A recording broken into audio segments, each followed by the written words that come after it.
여러분 안녕하세요. 12월 10일 목요일 아침입니다.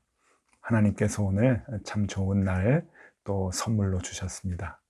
이 특별한 날 하나님의 말씀 보며 기도하며 또 하루를 감사한 마음을 갖고 시작하도록 하겠습니다.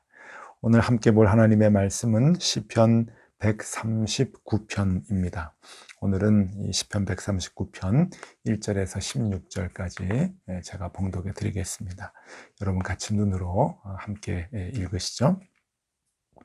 여호와여, 주께서 나를 살펴보셨으므로 나를 아시나이다.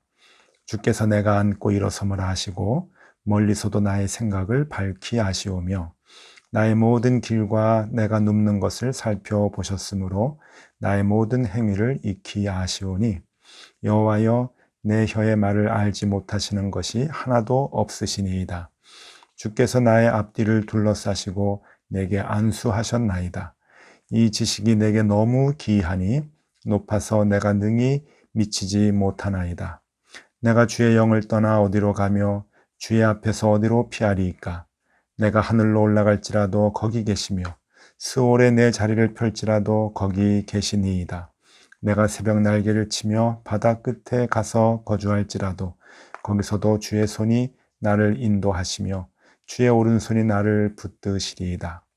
내가 혹시 말하기를 흑암이 반드시 나를 덮고 나를 두른 빛은 밤이 되리라 할지라도 주에게서는 흑암이 숨기지 못하며 밤이 낮과 같이 비추니이다.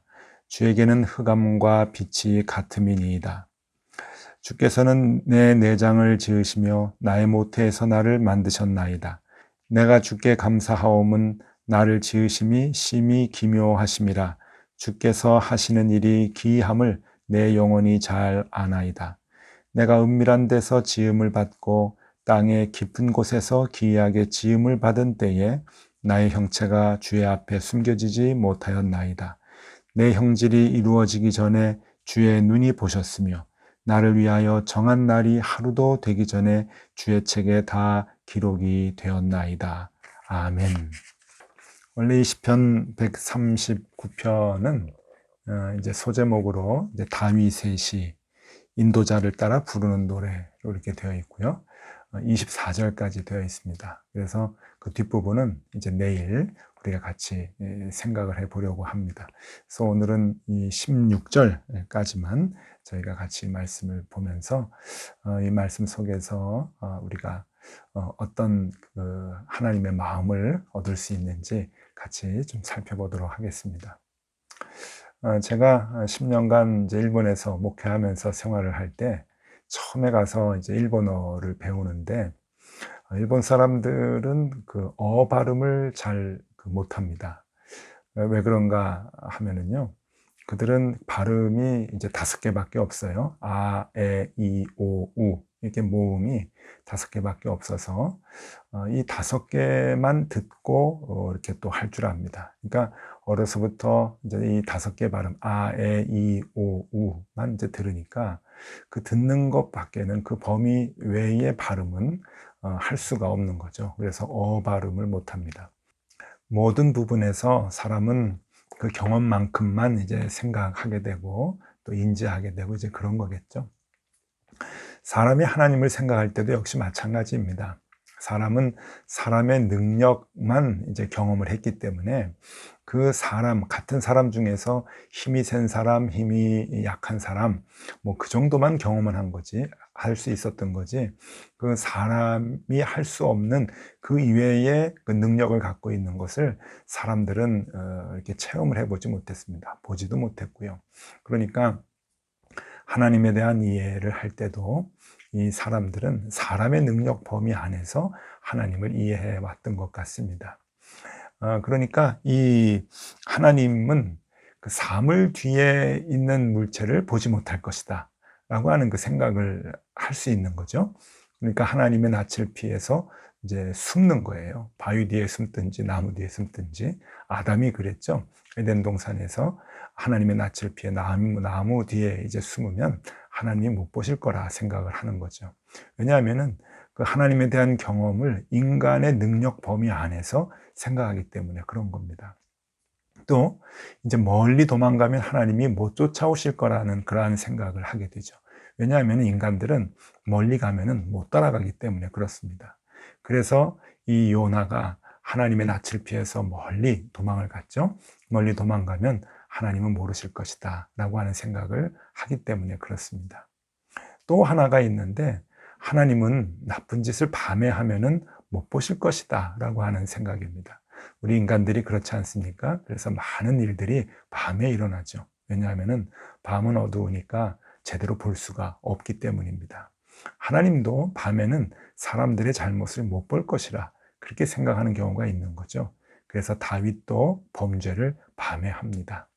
그래서 이런 마음이 우리가 하나님에 대한 생각을 인간에 대한 경험, 인간의 능력 범위 안에서 생각을 하기 때문에 하나님은 물체 뒤에, 사물 뒤에 숨으면 안 보일 것이다. 하나님은 멀리 가면은 못 잡으실 것이다. 하나님은 밤에 범죄하면은 깜깜해서 못 보실 것이다 라고 하는 그 생각을 하는 거죠. 오늘 이 시편 139편을 보면은 하나님은 그런 분이 아니다 라고 하는 것을 기록을 해주고 있습니다. 하나님 물체 뒤에 숨어도 보시는 분이다. 하나님 멀리 도망가도 쫓아가시는 분이다. 하나님 밤에 우리가 나쁜 짓을 해도 다 보는 분이다 라고 하는 것을 얘기해 주고 있습니다. 자, 하나님 사물 뒤에 숨으면 하나님 모르실까요? 아닙니다. 7절에 이렇게 얘기합니다. 내가 주의 영을 떠나 어디로 가며 주의 앞에서 어디로 피하리까? 네, 피할 데가 없다는 거예요. 나무 뒤에 숨어도 소용이 없고 바위 뒤에 숨어도 소용이 없다. 하나님은 모든 것을 다 꿰뚫어 보신다라고 하는 것이죠. 또 요나같이 멀리 가면 하나님 못 잡으실까요? 그렇지 않습니다. 2절 말씀입니다. 2절에 보면은 주께서 내가 앉고 일어섬을 아시고 멀리서도 나의 생각을 밝히 아시오며, 멀지만 하나님 다 알고 계신다, 그리고 다 보고 계신다 라고 하는 것을 얘기하고 고백하고 있는 것이죠. 또 밤에 나쁜 짓을 하면 하나님이 어두워서 못 보실까요? 불을 켜야 보실까요? 그렇지 않습니다. 하나님에게는 밤과 낮의 구분이 없다는 고백을 하죠. 밤과 낮은 사람에게만 구분이 되는 것이지 하나님에게는 구분이 안 된다 하는 말씀입니다. 12절 말씀, 주에게는 흑암이 숨기지 못하며 밤이 낮과 같이 비추이나니 주에게는 흑암과 빛이 같음이니이다. 그래요. 하나님에게는 밤과 낮이 따로 없는 것이죠. 모든 걸 다 보고 계시고 훤하게 하나님은 알고 계신다라고 하는 겁니다. 이렇게 하나님은 모든 사물 뒤에까지 꿰뚫어 보시고, 하나님은 멀리 있어도 어디나 다 계시고, 하나님은 밤과 낮 가리지 아니하고 뭔가 다 보시고 아신다라고 하는 것을 우리는 신학적으로 이제 뭐라고 하냐면은 하나님의 전지성 그리고 하나님의 편재성, 그렇게 이제 말합니다. 하나님의 전지성과 편재성, 하나님의 전지성은 모든 것을 다 아시는 하나님, 그리고 편재성은 모든 곳에 다 계시는 하나님. 그래서 그 하나님은 모든 것을 아시고 모든 곳에 다 계시기 때문에 우리가 피할 곳이 없고 또 우리가 도망갈 곳이 없다라고 하는 그 고백을 다윗이 하고 있습니다. 주일학교에서 어느 선생님이 자기 반 아이들을 모아놓고 분반 공부를 할 때 이렇게 질문을 했다 그러죠. 하나님이 계신 곳 알면 사과 하나 줄게요. 그렇게 이제 문제를 냈다 그럽니다. 그랬더니 어떤 똘망똘망한 아이가 손을 번쩍 들더니 선생님에게 답을 얘기하는 것이 아니라 오히려 이렇게 질문했답니다. 선생님, 하나님이 안 계신 곳 알고 계시면 제가 사과 2개 드릴게요. 그렇게 얘기했다 그래요. 아주 재미있는 얘기죠. 하나님은 전지성 그리고 편재성, 모든 것을 아시고 어느 곳이나 다 계시는 하나님이시다라고 하는 것이죠.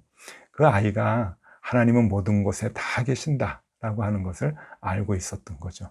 참 기특한 아이라고 생각이 듭니다.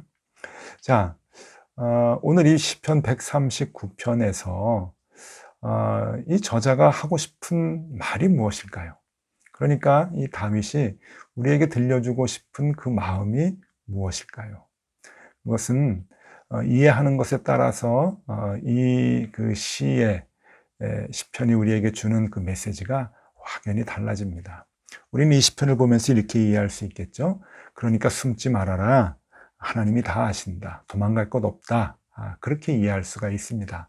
그러니 하나님 다 보고 계시고 하나님 다 알고 계시니까 우리는 어디 가서 숨을 수도 없고 그리고 도망갈 수도 없어 라고 하는 그런 마음을 갖고 하나님 앞에서 그냥 깨끗하게 잘 살아야지, 그런 마음으로 우리는 생각할 수 있습니다. 그러나 이 시는 우리에게 그 마음을 알려주려고 지은 시가 아닙니다. 이 시는 정말 그 안에 깊은 뜻이 있는데 그것은 바로 이것입니다. 하나님은 어떤 상황에도 우리를 버리지 아니하신다라고 하는 하나님의 사랑이 들어가 있는 것이죠. 왜냐하면 우리가 좀 실수할 수 있습니다. 그리고 우리가 조금 범죄할 수도 있겠죠. 하나님 싫어하는 일을 할 수도 있을 겁니다.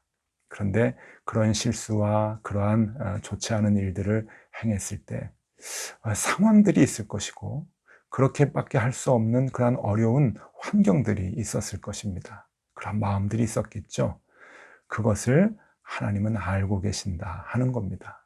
그 상황을 다 하나님은 인지하고 계신다라고 하는 겁니다. 그러니까 숨거나 도망가거나 그러지 말아라. 하나님은 우리를 버리지 아니하시니까, 하나님은 우리를 야단치거나 책망하지 아니하시니까 도망가거나 숨지 마. 하나님은 우리를 다 알고 계셔, 이해하고 계셔, 하나님은 우리를 품고 계셔 라고 하는 그 메시지를 우리에게 주고 있는 것입니다. 왜냐하면 하나님이 우리를 택하셨거든요. 그리고 우리를 자녀 삼아 주셨죠.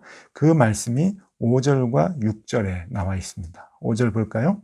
주께서 나의 앞뒤를 둘러싸시고 내게 안수하셨나이다.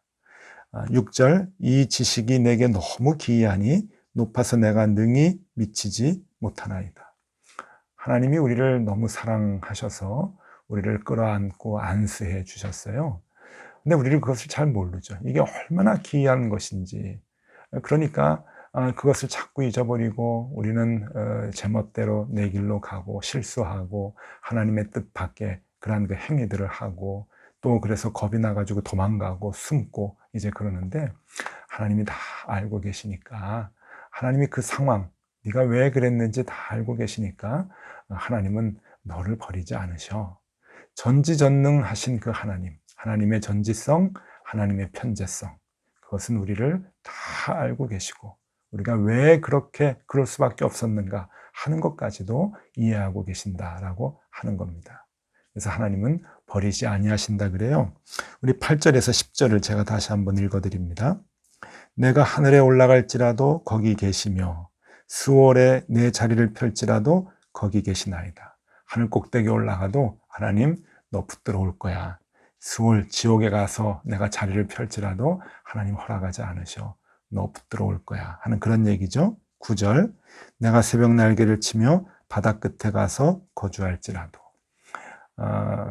새벽 날개, 해가 떠올라서 해가 쫙 그 수평선 너머로 비치는 것 같이 빠른 속도로 내가 도망가서 바다 끝에, 옛날엔 낭떠러지라고 생각했죠. 그곳에 거할지라도 하나님은 거기서 10절, 거기서도 주의 손이 나를 인도하시며 주의 오른손이 나를 붙드시리이다.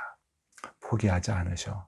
하나님은 너 절대로 버리지 않으셔 라고 하는 그 메시지를 우리에게 주고 계십니다. 하나님은 우리를 다 알고 계셔요.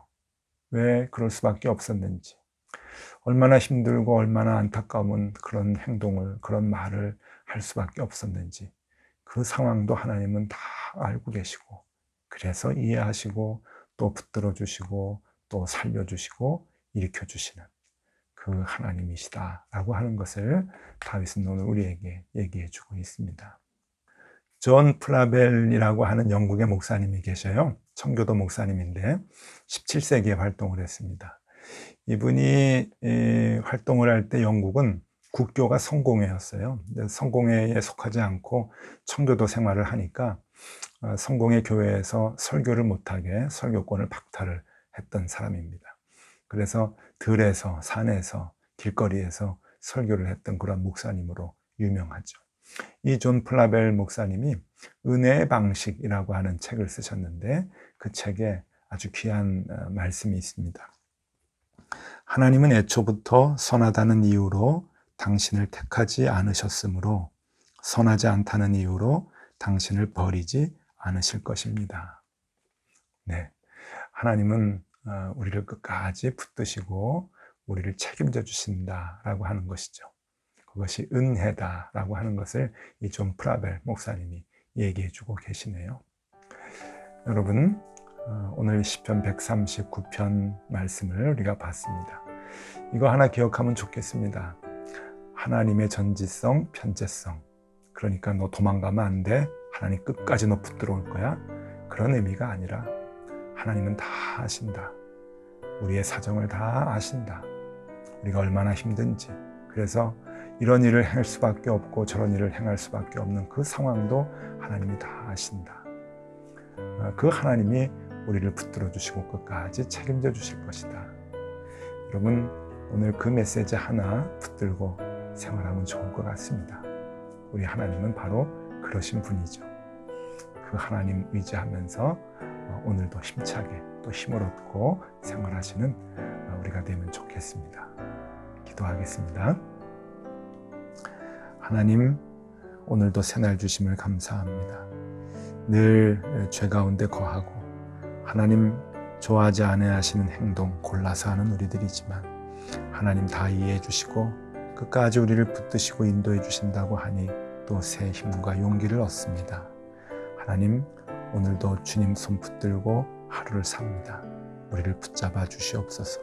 우리의 모든 상황을 아시는 주님, 우리를 선한 길로 인도하여 주시옵소서. 예수 그리스도 이름으로 기도드리옵나이다. 아멘. 네, 함께 기도하시겠습니다.